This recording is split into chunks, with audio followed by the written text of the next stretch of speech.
Hello, friends. It's your old buddy, Arron Lee Tas-jan. Welcome to the Blues Kitchen.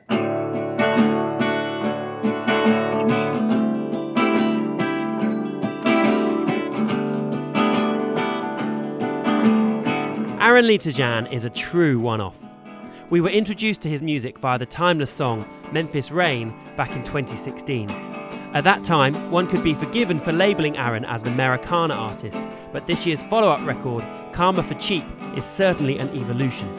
Drenched in acid-tinged psychedelia, with far more in common with the Beatles' White Album than his adopted hometown of Nashville. We discuss the album, the influence of Elliot Smith and Richard Swift, and Arron performs a wonderful version of Bobby Bear's Sing for the Song. And while you're watching, subscribe to the channel for regular episodes of The Blues Kitchen Presents. Arron. Yes.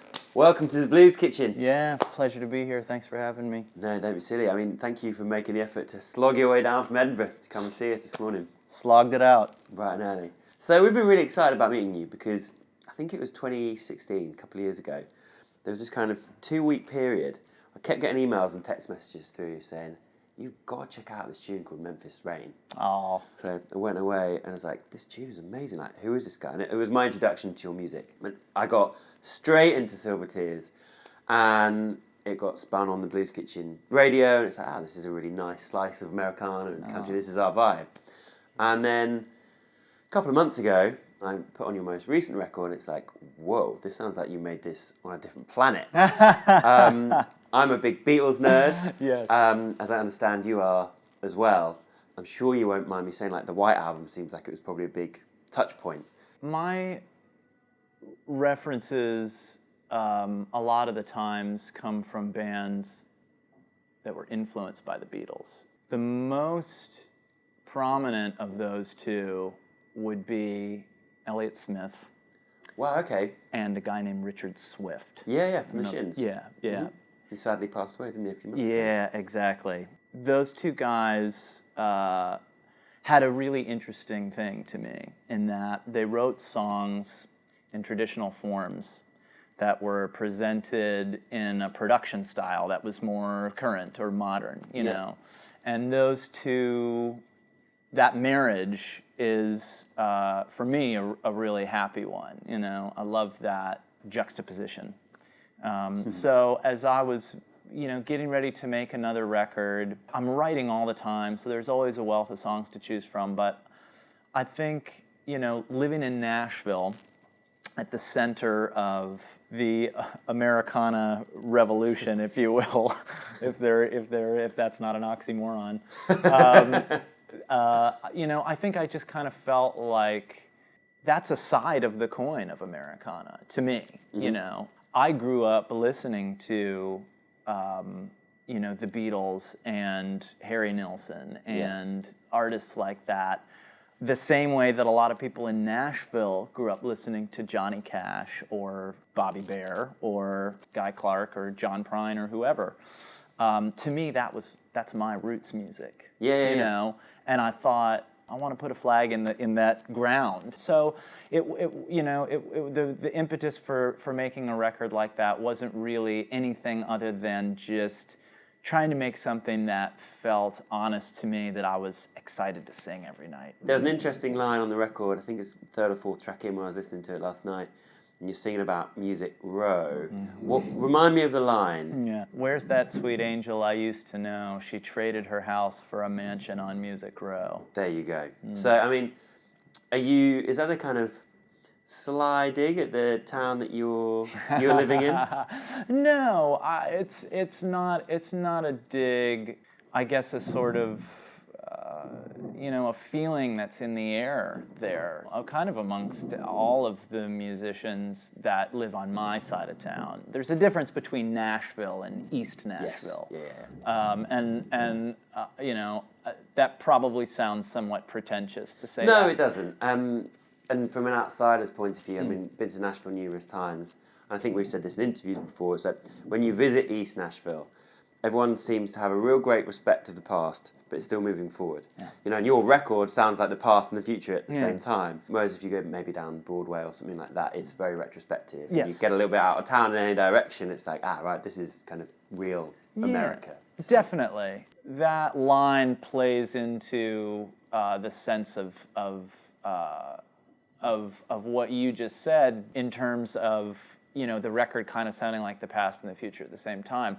We're in a really strange place in Nashville at the moment where country music is very stale. It's male-dominated by these 20-something-year-old guys who are perfectly groomed and have nothing to say and are thrilled to death to have nothing to say. Yeah. And meanwhile, you have women in country music making some of the most poignant and interesting records that are coming out, and they can't get played on the radio because they're women.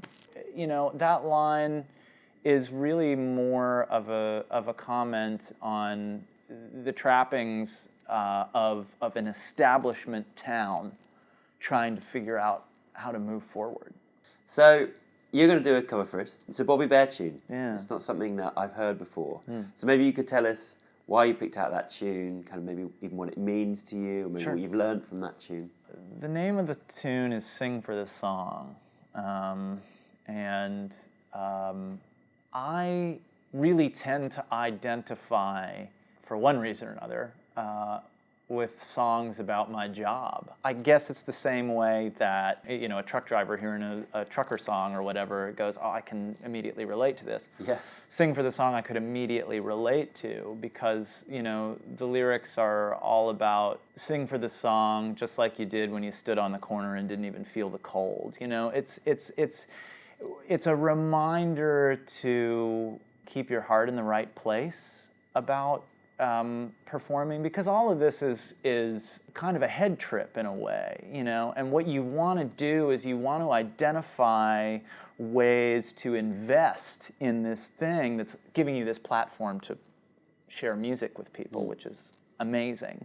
But at the same time, it can be very confusing to hear people assessing you on an ongoing basis, all the time.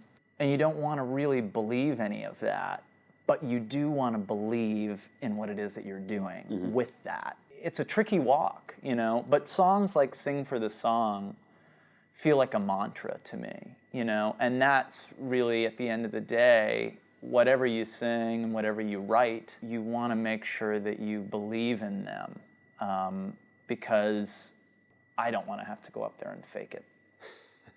Who does? Yeah. Well, actually, quite a lot of people. Yeah, maybe a the town lot you're of people. from. I think you can make good money doing that, actually. As soon as you said that the song was very much about your job, if you like, in the same way that truckers might listen to trucking music about being on the road, I started racking my brain straight away to try and think of another tune or other songs. What other songs do you maybe have on your list of songs about serving the song or about songwriting themselves? Yeah, I mean, I've really put you on the spot. No, I mean, there's some great ones. Actually, the other song that I mentioned, Cold Dog Soup, by Guy Clark, is about that kind of stuff. A great song by Chris Christopherson called To Beat the Devil. There's a lot of that.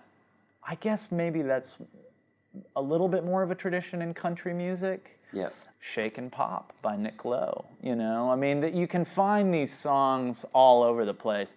They usually tend maybe to not be the most popular tune, only because maybe if you're not a singer, it can be A little introverted, a little introverted, perhaps, yeah. But at the end of the day, to me, a great song is a great song, and I think you can never underestimate the listener's ability to interpret. You have to respect that, and know that what you're singing and what you're meaning to sing isn't necessarily going to have that same meaning for whoever's hearing it. So you want to give that a chance. You want to give people a chance to find their own story within whatever you're doing. And I think, if you're coming from an honest place and they can tell that, you're singing from the heart, they'll find a way to find their way into it, whether they know what you're talking about or not.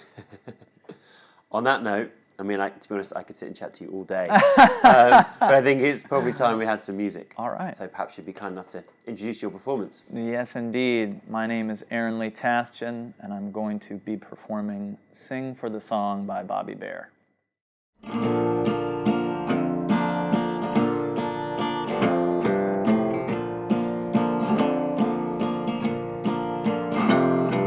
Sometimes you sing for the money, and sometimes you sing for the show, and sometimes you sing for the dewy-eyed darlings. You still make 'em cry, don't you know?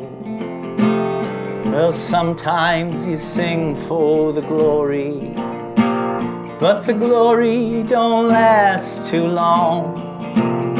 So through the haze of the stage, can you look back to days of when you used to sing for the song? And sing for the song, boy, just like you did when you stood on that corner and didn't even feel the cold. Sing for the song, boy, just like you did before all of the flash bulbs and cocaine and bright painted ladies took hold of your soul. Ah, but you really don't make too much money, and you don't give much of a show. And those dewy-eyed darlings are sure to be crying for someone else tomorrow night, don't you know? Now the music's becoming your burden. All the words sound twisted and wrong, and the hits that you sell just don't taste quite as well as when you used to sing for the song. Sing for the song, boy, just like you did when you stood on that corner and didn't even feel the cold. Sing for the song, boy, just like you did before all of the flash bulbs and cocaine and bright painted ladies took hold of your soul.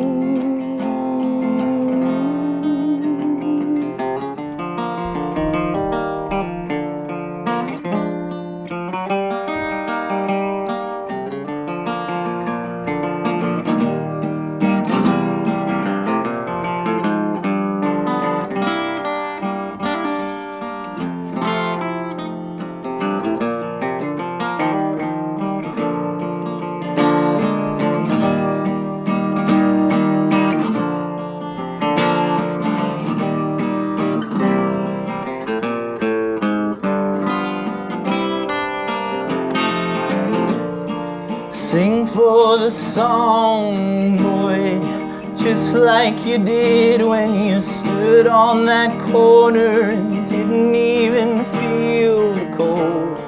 Sing for the song, boy, just like you did before all of the flash bulbs and cocaine and bright painted ladies took hold of your soul. Sing for the song.